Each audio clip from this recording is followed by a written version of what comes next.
లోక్సభ ఎన్నికల సన్నద్ధతపై కాంగ్రెస్ కీలక సమావేశం నిర్వహిస్తోంది. ఏఐసీసీ ఆఫీస్లో తెలంగాణ లోక్సభ సమన్వయకర్తలతో అధిష్టానం పెద్దలు సమావేశమయ్యారు. సమావేశానికి భట్టి, ఉత్తమ్, జూపల్లి, పొన్నం, కొండా సురేఖ, సీతక్క హాజరయ్యారు. సాయంత్రం 5 గంటలకు ఆంధ్రప్రదేశ్ కాంగ్రెస్ సమన్వయకర్తలతో అధిష్టానం భేటీ కానుంది. మరింత సమాచారం మా ప్రతినిధి నాగేంద్ర అందిస్తారు గాంధీభవన్ నుండి. నాగేంద్ర. Thank you Sunil.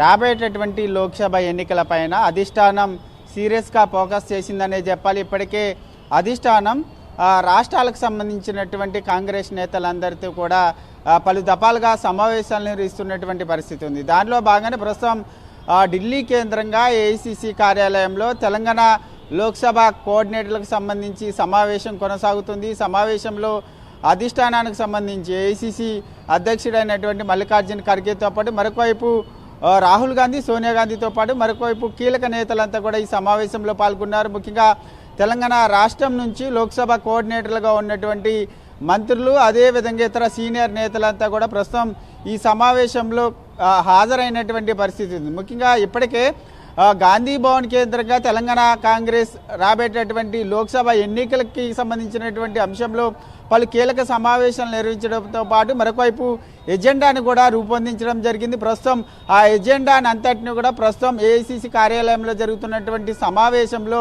తెలంగాణ కాంగ్రెస్ నేతలు తీసుకున్నటువంటి ఎజెండాని ప్రస్తుతం అగ్రనేతలకి రాష్ట్ర కోఆర్డినేటర్లంతా కూడా వివరించేటటువంటి ప్రయత్నం చేస్తున్నారు. ముఖ్యంగా రాబోయేటటువంటి లోక్సభ ఎన్నికల్లో కేంద్రంలో అధికారంలోకి రావడమే లక్ష్యంగా ప్రస్తుతం అధిష్టాన పెద్దలైతే రాష్ట్ర నేతలందరికీ కూడా దిశానిర్దేశం చేస్తున్నారు. ఇప్పటికే టార్గెట్ 12 అనేటటువంటి కేంద్రంగా రాష్ట్ర కాంగ్రెస్ నేతలంతా కూడా రాష్ట్రంలో 12 లోక్సభ సీట్లను కైవసం చేసుకోవడమే లక్ష్యంగా ముందుకెళ్లే విధంగా ఇప్పటికే ఎజెండాను రూపొందించడం జరిగింది.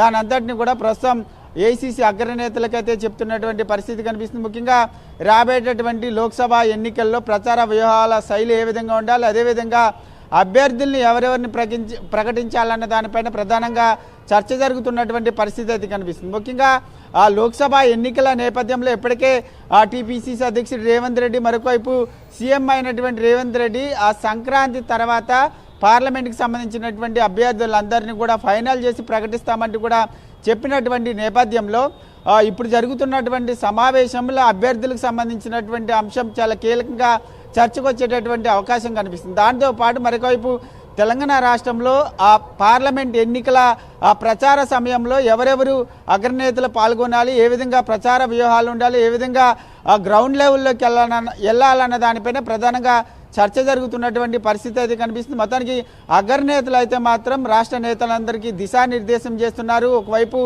ఏఐసీసీకి సంబంధించినటువంటి అగ్రనేతలంతా కూడా దేశంలో ఉన్నటువంటి రాష్ట్రాలకు సంబంధించినటువంటి కోఆర్డినేటర్లు అందరితో కూడా సమావేశం అవుతున్నారు. దానిలో భాగంగానే ప్రస్తుతం తెలంగాణ కాంగ్రెస్ నేతలతో సమావేశం అవుతున్నారు. తర్వాత ఆంధ్రప్రదేశ్కి సంబంధించినటువంటి రాష్ట్ర నేతలతో కూడా సమావేశం అవుతారు. ఇలా లోక్సభకు సంబంధించినటువంటి కోఆర్డినేటర్లు అందరితో కూడా అధిష్టాన పెద్దలు సమావేశమై దిశానిర్దేశం చేస్తున్నటువంటి పరిస్థితి అయితే కనిపిస్తుందని చెప్పాల్సింది. Right Nagendra, keep updating us Nagendra. Thank you.